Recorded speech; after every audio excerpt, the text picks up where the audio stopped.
Hey everybody and welcome back to our channel. If you want to download and play the bloodstrike on your PC laptop for free, in today's video we are gonna guide you through the process. So without any delay, let's just dive right in and then get started with the process. So for that you can head over to a browser and you can download Steam if you have not downloaded. It is one of the easiest method you can download the game. So if you have not installed it, you can install it and open it up on your device. So you may go to Steam for that. And once you go to your Steam, you just need to go ahead and search for bloodstrike in the top of your screen and hit enter. And you will directly be finding the official bloodstrike game at the very first on your search. So go ahead and click on this.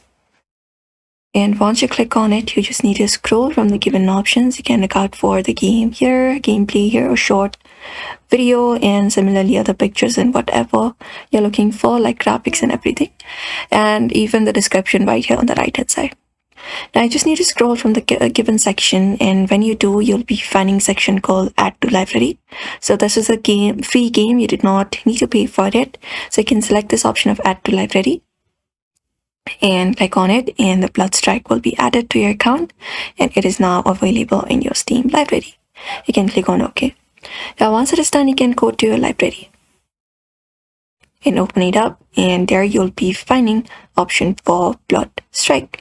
So find bloodstrike and you just need to click on this option called install.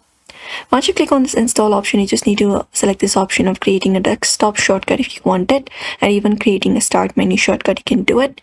And even, there's storage right here. And once it is done, just go and click on install and wait for the installation to be completed.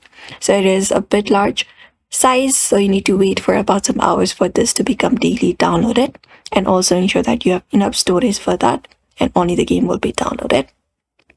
And after that is done, you can just go over and start playing. You can create your account if you have not created one, or log in with your account that you already have. And once it is done, you just need to start playing the game, and that is it. So that's it everybody. If you want to download bloodstrike on your PC for free, this is the method you can follow, pretty quick and easy. So we hope this video was helpful. Give it a thumbs up and subscribe for more tips and tutorials.